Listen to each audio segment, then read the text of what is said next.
조선 중기 충청도 어느 고을에 연강 이씨 문중이 있었습니다. 17대를 이어온 명문가로 조정해 정승 2명, 판서 3명을 배출한 자랑스러운 가문이었습니다. 하지만 17대 종손 이정현에 대해 이르러 큰 근심이 닥쳤습니다. 혼이 난 지 벌써 7년이 흘렀건만 슬아에 자식이 없었던 것입니다. 정현의 부인 전주 유 씨는 명문가 딸답게 행실이 단정하고 예법에 밝았으나 아이를 낳지 못하는 것이 늘 가슴에 뼈처럼 박혀 있었습니다. 시어머니 안동 김씨 대부인은 날로 야유어가는 며느리를 보며 안타까워했지만 입 밖에는 내지 않았습니다. 다만 때때로 깊은 한숨만 내쉴 뿐이었습니다. 어느 봄날 유 씨는 혼자 뒷동산에 올라 먼 산을 바라보고 있었습니다. 봄바람이 따뜻하게 불어왔지만 그녀의 마음은 겨울처럼 차가웠습니다. 7년이나 지났건만 왜 내 배는 이리도 메마른가. 시어머님의 깊은 한숨, 남편의 애처로운 눈빛, 친정 부모님의 근심 어린 얼굴, 이 모든 것이 다 나의 불임 때문이로구나. 그녀의 눈에서 뜨거운 눈물이 흘러내렸습니다. 그때 등 뒤에서 누군가의 기척이 들려왔습니다. 마님, 여기 계셨습니까? 집안의 늙은 유모 복녀였습니다. 유 씨의 어렸을 때부터 곁을 지켜온 유모는 마님의 눈가에 맺힌 눈물을 보자 가슴이 미어지는 듯 했습니다. 마님, 울지 마십시오. 반드시 길이 있을 것입니다. 무슨 길이 있겠소 유모. 온갖 명산대천에 백일기도를 드렸고 온갖 약을 다 써봤건만 아무 소용이 없었소. 유모 복녀는 잠시 망설이다가 마님의 귓가에 대고 나지막이 속삭였습니다. 마님, 제가 한 가지 방법을 알고 있사옵니다. 방법이라니. 마님께서는 몸이 약하여 태기가 없으신 것이 아니옵니다. 그것은 제가 오랜 세월 마님을 보살펴온 몸으로 확실히 알고 있습니다. 유 씨의 눈이 커졌습니다. 그럼 무엇 때문이란 말이오? 복녀는 더욱 목소리를 낮추었습니다. 저는 감히 말씀드릴 수 없사옵니다만 문제는 마님이 아니라 나리께 있는 것이 아닌가 하옵니다. 그 말을 듣는 순간 유 씨의 얼굴이 창백하게 질렸습니다. 감히 그런 말을. 남편께는 아무런 문제가 없소. 하지만 그녀의 목소리는 떨리고 있었습니다. 사실 그녀도 이미 짐작하고 있었던 일이었습니다. 남편 이정현은 어려서부터 몸이 허약했습니다. 혼례를 치른 첫날 밤에도 제대로 합방을 하지 못했고 그 이후에도 남자로서의 기운이 부족한 듯 보였습니다. 하지만 그것을 입 밖에 낸다는 것은 남편을 욕되게 하는 일이었고 가문 전체를 위태롭게 만드는 일이었습니다. 복녀가 다시 입을 열었습니다. 마님, 이 늙은 종이 평생을 이 집안에서 살며 온갖 일을 겪어왔사옵니다. 고려 때부터 전해 내려오는 기습이 하나 있사옵니다. 무슨 기습이란 말이오? 마님께서 거짓으로 임신했다 알리시고 달포를 숨어 계시다가 건장한 남자를 몰래 들여 진짜 아이를 가지시는 것입니다. 그리하면 집안의 대를 이을 수 있사옵니다. 유 씨는 그 말을 듣자마자 벌떡 일어났습니다. 유모, 정신이 있소? 그것이 어찌 사람이 할 일이오. 남편을 속이고 다른 남자와 동침하라는 것이 말이나 되는 소리오? 하지만 복녀는 물러서지 않았습니다. 마님, 이것은 마님 혼자만의 문제가 아니옵니다. 이 집안 17대 종통이 끊어질 위기에 처해 있사옵니다. 대감마님께서 돌아가시기 전에 손자 얼굴을 보지 못하신다면 그 한이 얼마나 크시겠사옵니까? 유 씨는 대답하지 못했습니다. 복녀의 말이 옳았기 때문입니다. 또한 나리께서 첩을 들이시거나 다른 방법을 찾으신다면 마님의 처지는 어찌 되시겠사옵니까? 차라리 마님께서 먼저 아들을 낳으시는 것이 집안을 위해서도 마님을 위해서도 나은 길이옵니다. 유 씨의 마음이 흔들리기 시작했습니다. 그녀는 떨리는 목소리로 물었습니다. 설령 그렇다 해도 어찌 그런 일을 할 수 있단 말이오? 누구와 어떻게? 저에게 한 가지 계책이 있사옵니다. 마님께서만 결심하신다면 아무도 모르게 일을 치를 수 있사옵니다. 그날 밤 유 씨는 잠을 이루지 못했습니다. 복녀의 말이 귓가에서 맴돌았습니다. 집안의 대를 잇는 것이 부인의 첫째 도리라 하지 않았던가? 정절도 중요하지만 대가 끊어진다면 그것이야말로 더 큰 불효가 아니던가? 그녀의 마음속에서는 두 가지 목소리가 싸우고 있었습니다. 하나는 절개를 지켜야 한다는 목소리였고 다른 하나는 가문을 지켜야 한다는 목소리였습니다. 첫째 날 밤 유 씨는 친정어머니가 혼례 전날 해주신 말씀을 떠올렸습니다. 딸아, 시집을 가면 무엇보다 정절을 지켜야 한다. 여자에게 정절은 목숨보다 중요한 것이니라. 어머니의 말씀이 귓가에서 울렸습니다. 유 씨는 이불을 끌어안고 흐느꼈습니다. 어찌 어머님의 가르침을 저버릴 수 있단 말인가. 둘째 날 밤에는 시어머니의 한숨 소리가 들리는 것 같았습니다. 대부인은 최근 들어 날로 수척해져 갔습니다. 손자를 보지 못하는 슬픔이 그녀의 건강을 갉아먹고 있었습니다. 대감마님께서 내 살아생전에 손자를 보지 못하시면 한을 품고 돌아가실 것이로구나. 유 씨의 가슴이 찢어지는 것 같았습니다. 셋째 날 밤 유 씨는 남편 정연의 얼굴을 떠올렸습니다. 그가 아이 이야기가 나올 때마다 보이던 슬픈 눈빛, 친척들 앞에서 고개를 들지 못하던 모습, 종손으로서의 짐을 혼자 짊어지고 가던 그 외로운 뒷모습, 남편께서도 얼마나 괴로우실까. 종손으로서 대를 이어야 하는데 그러지 못하는 자책감. 유 씨의 눈에서 눈물이 흘렀습니다.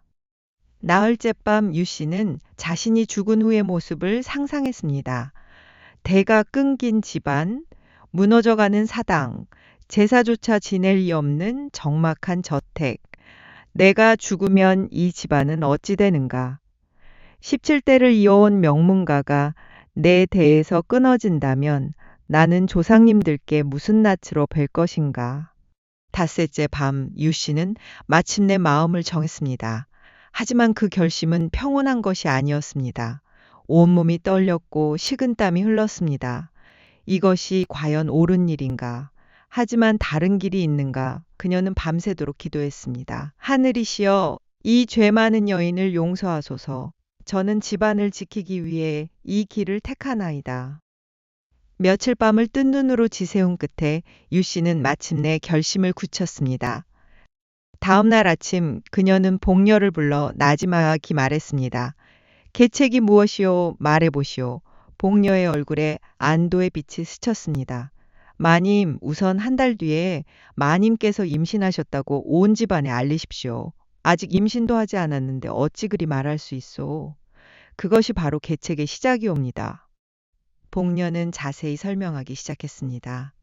마님께서 임신했다 알리시면 온 집안이 기뻐하며 마님을 극진히 보살필 것입니다. 그리고 마님께서는 몸이 약하시다는 핑계로 친정에 가서 달포를 머무시겠다 하십시오.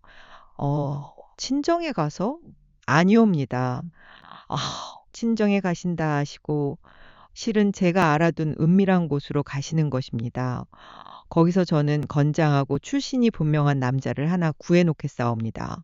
유 씨의 얼굴이 다시 창백해졌습니다. 그 남자는 누구요? 소금장수나 약장수 같은 떠돌이들 중에서 고를 것입니다.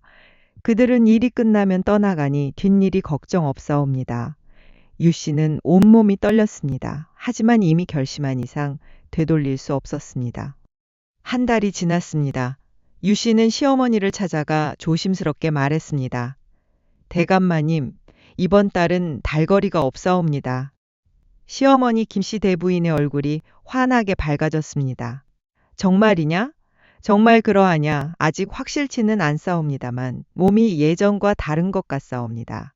대부인은 기쁨에 겨워 며느리의 손을 꼭 잡았습니다. 아이고, 드디어 하늘이 우리 집안을 돌아보시는구나. 내 살아생전에 손자를 보게 되는구나. 그 소식은 삽시간에 온 집안에 퍼져나갔습니다.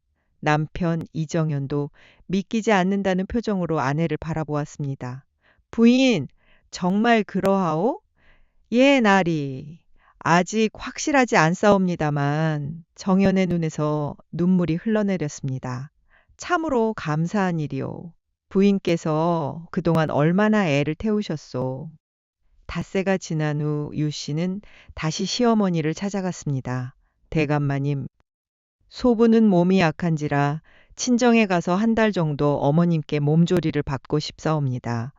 대부인은 선뜻 허락했습니다. 그러거라 무엇보다 아이가 중요하니 친정에 가서 잘 보살펴 받거라. 사흘 뒤 유씨는 복녀와 함께 가마를 타고 집을 나섰습니다. 하지만 가마는 친정으로 가지 않았습니다. 한양에서 30리 떨어진 한적한 산골 마을의 작은 암자로 향했습니다. 그곳은 복녀가 미리 알아둔 곳으로 주지 스님 한 분만이 있는 조용한 곳이었습니다. 유 씨는 그곳에 여장을 풀었습니다. 다음 날 복녀가 조심스럽게 물었습니다. 마님, 이제 그 일을 치러야 하옵니다. 유 씨는 온몸이 얼어붙는 것 같았습니다. 유모, 네, 정말로 할 수 있을까요? 마님, 지금 물러서시면 모든 것이 끝이옵니다. 거짓으로 임신했다 알렸다가 아이가 없으면 그것이야말로 큰 죄가 되옵니다. 유 씨는 떨리는 손으로 얼굴을 가렸습니다. 알았소. 어서 그 일을 치르시오. 복녀는 며칠 전 저자거리에서 만난 한 남자를 떠올렸습니다. 30대 중반쯤 되어 보이는 건장한 체구의 약초 장수였습니다. 출신을 물으니 경상도 어느 산골에서 왔다 했고 처자식이 있다 했습니다. 복녀는 그에게 은자 열량을 제시하며 하룻밤만 같이 자줄 여인이 있다 했습니다. 남자는 처음에는 거절했으나 은자 열량이라는 거금에 결국 고개를 끄덕였습니다. 그날 밤 유 씨는 방 안에서 떨고 있었습니다. 촛불 하나만이 방을 어둑하게 비추고 있었습니다. 문이 조용히 열리고 한 남자가 들어왔습니다. 유 씨는 고개를 들지 못했습니다. 남자 역시 어색한 듯 입을 열지 못했습니다. 한참 동안 침묵이 흘렀습니다. 마침내 남자가 나지막이 말했습니다. 부인, 소인은 이것이 옳은 일인지 모르겠습니다. 유 씨가 놀라 고개를 들었습니다. 무슨 말씀이십니까? 소인에게도 아내가 있습니다. 제 아내가 다른 남자와 이런 일을 한다면 제 마음이 어떻겠습니까? 유 씨는 대답하지 못했습니다. 남자가 다시 말했습니다. 하지만 부인께서 이 일을 하시는 까닭이 있으리라 짐작됩니다. 대를 이어야 하는 부담, 그것이 얼마나 무거운 짐인지 소인도 알고 있습니다. 유 씨의 눈에서 눈물이 흘러내렸습니다. 죄송합니다. 정말 죄송합니다. 부인, 우시지 마십시오. 소인이 부인을 위해 할 수 있는 일이 이것뿐이라면 소인은 기꺼이 하겠습니다. 그날 밤 두 사람은 한 방에서 밤을 보냈습니다. 하지만 그것은 정이 오간 일이 아니었습니다. 그저 각자의 처지에서 어쩔 수 없이 해야만 하는 일일 뿐이었습니다. 사흘이 지나고 일주일이 지났습니다. 복녀가 말했습니다. 마님, 이제 충분하옵니다. 태기가 있을 것입니다. 약초 장수는 은자를 받고 떠났습니다. 떠나면서 그는 유 씨에게 말했습니다. 부인, 부디 건강한 아들을 낳으시기 바랍니다. 소인은 이 일을 평생 잊겠습니다. 유 씨는 고개를 숙인 채 눈물을 흘렸습니다. 감사합니다. 정말 감사합니다. 한 달이 지난 후 유 씨는 집으로 돌아왔습니다. 시어머니가 반갑게 맞이했습니다. 며느리, 그동안 몸은 좀 어떠하더냐? 예, 대감마님. 친정에서 잘 쉬었더니 몸이 한결 나아졌습니다. 두 달이 지나고 석 달이 지났습니다. 유 씨의 배가 조금씩 불러오기 시작했습니다. 온 집안이 기뻐했습니다. 대부인은 날마다 삼신할머니께 정성을 들였고 남편 이정현은 아내를 극진히 보살폈습니다. 하지만 유 씨의 마음은 날로 무거워졌습니다. 남편이 자신을 다정하게 대할 때마다 가슴이 찢어지는 것 같았습니다. 나는 남편을 배신했다. 다른 남자의 아이를 뱃속에 품고 있으면서 남편은 자신의 아이인 줄 알고 기뻐하고 있구나. 그녀는 밤마다 눈물로 베갯잇을 적셨습니다. 복녀가 가끔 찾아와 물었습니다. 마님, 괜찮으십니까? 괜찮을 리가 있겠소, 유모. 나는 남편을 속이고 있소. 마님, 이것은 집안을 위한 일이옵니다. 마님께서 잘못하신 것이 아니옵니다. 아니요, 이것은 분명 잘못된 일이오. 하지만 이미 저지른 일, 이제 와서 되돌릴 수도 없소. 10달이 되어가는 어느 날 밤 유 씨는 산기를 느꼈습니다. 유모 아이가 나오려 하오. 온 집안이 발칵 뒤집혔습니다. 산파가 불려왔고 대부인은 안절부절 못했습니다. 남편 이정현은 사랑채에서 밤을 꼬박 새우며 기도했습니다. 제발 아들이길, 건강한 아들이길. 새벽녘 아기의 울음소리가 들려왔습니다. 산파가 밖으로 나와 큰 소리로 외쳤습니다. 아들입니다. 건강한 사내아이옵니다. 이정현이 기쁨에 겨워 하늘을 올려다보았습니다. 고맙습니다. 정말 고맙습니다. 대부인도 눈물을 흘리며 기뻐했습니다. 드디어 우리 집안에 대를 이을 손자가 태어났구나. 온 집안이 축제 분위기였습니다. 하지만 정작 유 씨의 마음은 무거웠습니다. 아이를 안아보니 건강하고 튼튼한 사내아이였습니다. 약초장수를 닮았는지 체구가 단단해 보였습니다. 유 씨는 아이를 보며 복잡한 마음이 들었습니다. 이 아이는 내 핏줄이지만 남편의 핏줄은 아니로구나. 하지만 이 집안의 종손으로 자랄 것이고 모두가 정연의 아들로 알 것이로구나. 3-7일이 지나 아이는 정식으로 족보에 올랐습니다. 이름은 이등남으로 지어졌습니다. 귀하게 얻은 아들이라는 뜻이었습니다. 집안 어른들은 모두 기뻐했고 친척들도 축하하러 왔습니다. 유 씨는 사람들 앞에서 웃어야 했지만 마음속으로는 눈물을 흘렸습니다. 아이가 100일이 되었을 때 유 씨는 심각한 병에 걸렸습니다. 의원을 불러 진맥을 했지만 별다른 병은 아니라 했습니다. 마님께서는 마음의 병을 앓고 계시옵니다. 의원의 말이었습니다. 실제로 유 씨는 죄책감에 시달리고 있었습니다. 남편이 아이를 안고 기뻐할 때마다 가슴이 찢어졌고 시어머니가 손자를 귀여워할 때마다 눈물이 났습니다. 나는 이 모든 사람들을 속이고 있구나. 언젠가 이 비밀이 밝혀진다면 어찌 될 것인가. 밤마다 악몽에 시달렸습니다. 꿈속에서 남편이 진실을 알고 그녀를 쫓아내는 꿈, 시어머니가 손자를 빼앗아가는 꿈, 온 집안 사람들이 그녀를 손가락질하는 꿈을 꾸었습니다. 어느 날 밤 복녀가 찾아왔습니다. 마님, 그리 괴로워하지 마십시오. 유모, 나는 평생 이 죄책감을 안고 살아야 하오. 마님께서 하신 일은 집안을 위한 일이옵니다. 잘못이 아니옵니다. 아니오. 이것은 잘못된 일이오. 남편을 속인 것이오. 봄이 왔습니다. 등남이는 건강하게 자라고 있었습니다. 아이는 아버지 이정현을 닮지 않고 체구가 크고 튼튼했습니다. 집안 사람들은 외할아버지를 닮았다며 좋아했습니다. 하지만 유 씨만은 알고 있었습니다. 이 아이가 누구를 닮았는지를. 어느 날 유 씨는 남편 이정현과 단둘이 앉아 있었습니다. 정현이 아내를 다정하게 바라보며 말했습니다. 부인, 정말 고맙소. 부인께서 등남이를 낳아주셔서 우리 집안이 살았소. 유 씨는 그 말을 듣고 눈물이 났습니다. 날이 제가 왜 그러시오, 부인? 아니옵니다. 아무것도 아니옵니다. 유 씨는 차마 진실을 말할 수 없었습니다. 진실을 말하면 모든 것이 무너질 것이기 때문입니다. 등남이가 돌이 되었을 때 큰 잔치를 벌였습니다. 온 친척이 모여 축하했고 동네 사람들도 찾아왔습니다. 모두가 기뻐했지만 유 씨만은 진심으로 기뻐할 수 없었습니다. 잔치가 끝나고 밤이 되었을 때 유 씨는 혼자 뒷동산에 올라갔습니다. 별들이 하늘에 가득했습니다. 그녀는 하늘을 올려다보며 중얼거렸습니다. 하늘이시여, 제가 지은 죄를 용서하소서. 저는 남편을 속였고 집안을 속였습니다. 하지만 이것이 집안을 지키는 유일한 길이었습니다. 그때 뒤에서 복녀가 조용히 다가왔습니다. 마님, 여기 계셨습니까? 유모. 마님, 이제 그만 괴로워하십시오.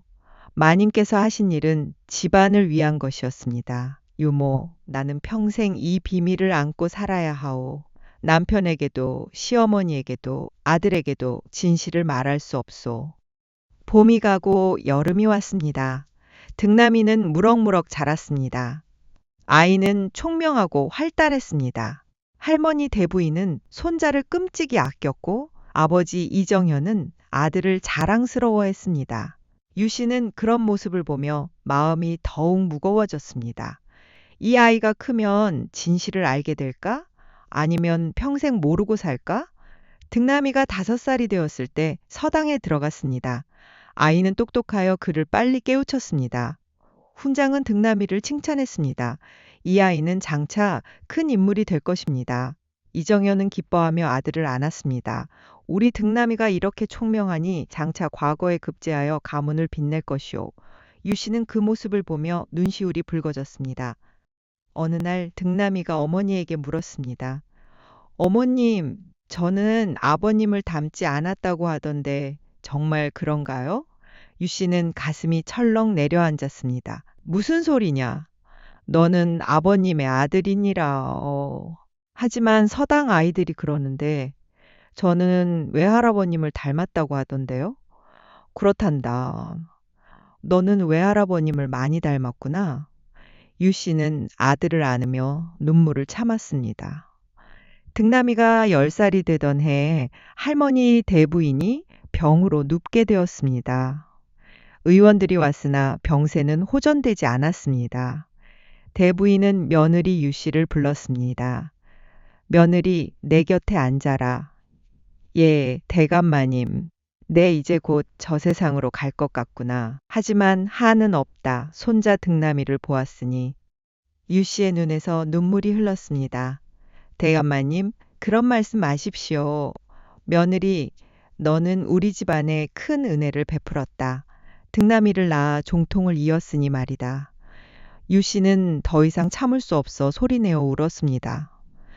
대감마님, 죄송합니다. 정말 죄송합니다. 왜 우느냐, 며느리. 내가 무슨 잘못을 했느냐? 아니옵니다. 아무것도 아니옵니다. 대부인은 며칠 후 평화롭게 숨을 거두었습니다. 임종 전에 손자 등남이를 불러 손을 잡고 말했습니다. 등남아, 너는 이 집안의 귀한 아들이니라.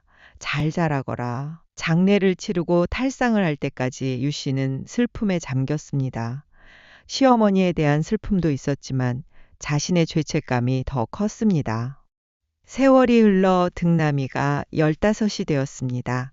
아이는 이제 훌륭한 젊은이로 자라났습니다. 과거 시험을 보기로 했고 온 가족이 응원했습니다. 시험 전날 밤 유 씨는 등남이를 불렀습니다. 등남아, 어미가 할 말이 있다. 예, 어머님. 너는 이 집안의 소중한 아들이니라. 그것만은 잊지 말아라. 어머님, 무슨 말씀이신지 모르겠습니다. 아니다. 그냥 힘내라는 말이다. 등남이는 과거에 합격했습니다. 온 집안이 기뻐했고 아버지 이정현은 눈물을 흘렸습니다. 우리 아들이 과거에 급제했구나. 이제 우리 집안이 다시 빛날 것이오. 유 씨는 아들을 안으며 기뻐했지만 마음 한편으로는 여전히 무거웠습니다. 등남이가 20살이 되어 혼인을 하게 되었습니다. 신부는 명문가의 딸이었고 혼례는 성대하게 치러졌습니다. 유 씨는 며느리를 보며 생각했습니다. 이 아이도 언젠가 나처럼 대를 잇기 위해 고민하게 될까? 혼례가 끝나고 며칠 후 남편 이정현이 병으로 쓰러졌습니다. 오랫동안 허약했던 몸이 더 이상 버티지 못한 것입니다. 의원들이 와서 진찰했지만 병세는 악화될 뿐이었습니다. 이정현은 아내 유 씨를 불렀습니다. 부인, 내 곁에 앉으시오. 예, 나리. 내 이제 곧 떠날 것 같소. 하지만 한은 없소, 나리. 그런 말씀 하지 마십시오. 부인, 고맙소. 부인이 등남이를 낳아주어 우리 집안이 이어졌소. 내 세상에서 가장 행복한 남자요. 유 씨는 눈물을 흘렸습니다. 나리, 저는 왜 그러시오, 부인? 나리, 사실 제가 유 씨는 진실을 말하려 했습니다. 하지만 차마 입이 떨어지지 않았습니다. 진실을 말하면 남편은 충격을 받아 더 빨리 죽을 것이고 등남이의 처지도 위태로워질 것입니다. 제가 나를 더 잘 보살피지 못해 죄송합니다. 아니요, 부인은 잘못이 없소. 내 타고난 몸이 약했을 뿐이요. 이정현은 며칠 후 조용히 숨을 거두었습니다. 임종 직전에 아들 등남이를 불러 말했습니다. 오, 등남아, 너는 이 집안을 잘 지켜라. 오, 네 어미를 잘 모시고 가문을 빛내거라. 예, 아버님, 명심하겠습니다. 장례를 치르고 유 씨는 상복을 입고 3년상을 치렀습니다. 상을 마친 후 유 씨는 홀로 뒷동산에 올라갔습니다. 이제 그녀도 50이 넘은 나이였습니다. 남편도 시어머니도 모두 떠나셨구나. 이제 이 비밀을 아는 사람은 나와 복녀뿐이로구나. 복녀도 이미 7순이 넘은 노파가 되어 있었습니다. 어느 날 복녀가 유 씨를 찾아왔습니다. 마님, 이 늙은 종도 곧 저 세상으로 갈 것 같사옵니다. 유모, 무슨 말씀을? 마님, 한 가지만 여쭈어도 되겠사옵니까? 무엇이요? 마님께서는 그때 하신 일을 후회하십니까? 유 씨는 한참을 생각하다가 대답했습니다. 후회한다고도 할 수 없고 후회하지 않는다고도 할 수 없소. 다만 그것이 집안을 지키는 유일한 길이었다면 어쩔 수 없었던 일이라 생각하오. 마님, 이제 그 일은 잊으십시오. 도련님은 훌륭하게 자랐고 집안도 번창하고 있지 않사옵니까? 그렇소. 등남이는 잘 자랐소. 복녀는 며칠 후 조용히 세상을 떠났습니다. 이제 그 비밀을 아는 사람은 유 씨 혼자뿐이었습니다. 등남이는 조정에서 승승장구했습니다.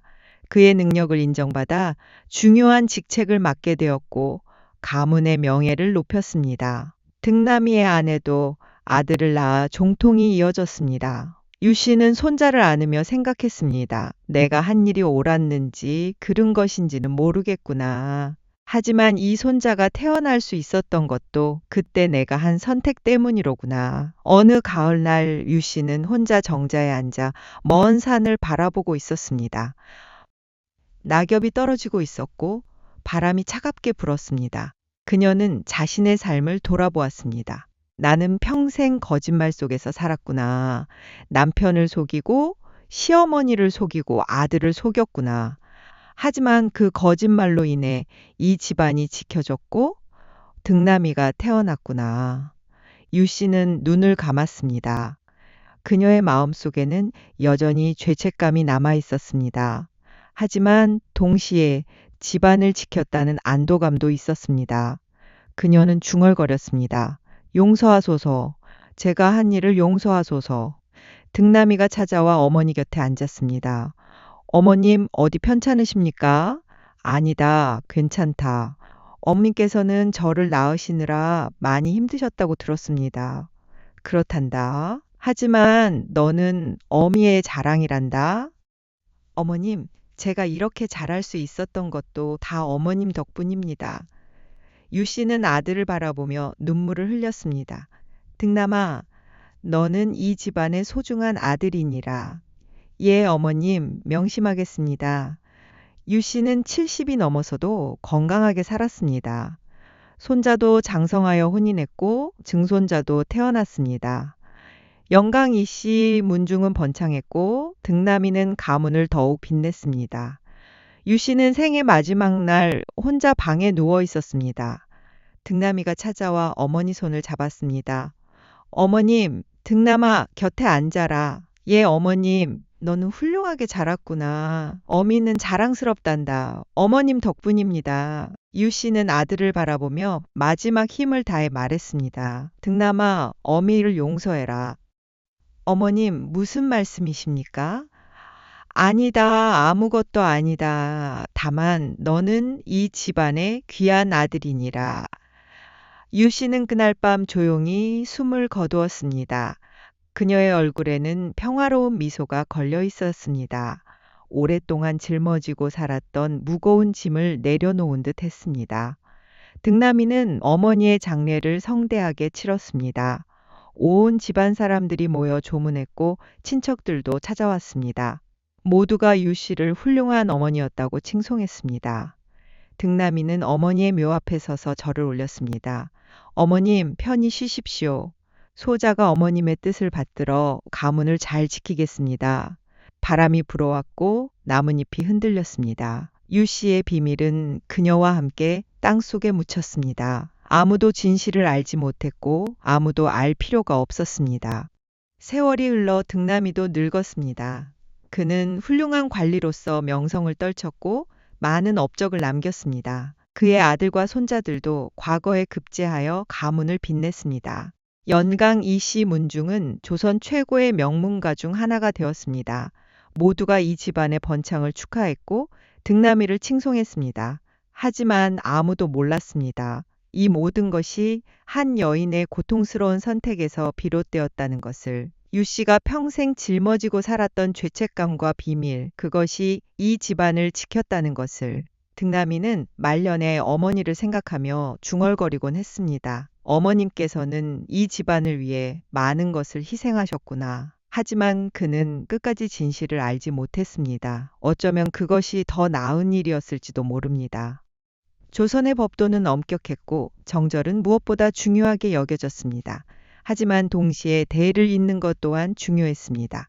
그 두 가지 사이에서 한 여인이 고통스러운 선택을 했고 그 선택은 한 가문의 운명을 바꾸었습니다. 유 씨의 이야기는 역사 어디에도 기록되지 않았습니다. 다만 어느 고을의 연강 이씨 문중이 번창했다는 기록만 남아있을 뿐입니다. 하지만 그 이면에는 한 여인의 고통과 희생이 숨겨져 있었습니다. 세상에는 말할 수 없는 비밀들이 있고 역사에 기록되지 않은 이야기들이 있습니다. 유 씨의 이야기는 그중 하나였습니다. 정절과 가문, 개인과 집안, 진실과 거짓 사이에서 한 여인이 선택한 길, 그것이 옳았는지 그른 것인지는 아무도 판단할 수 없을 것입니다.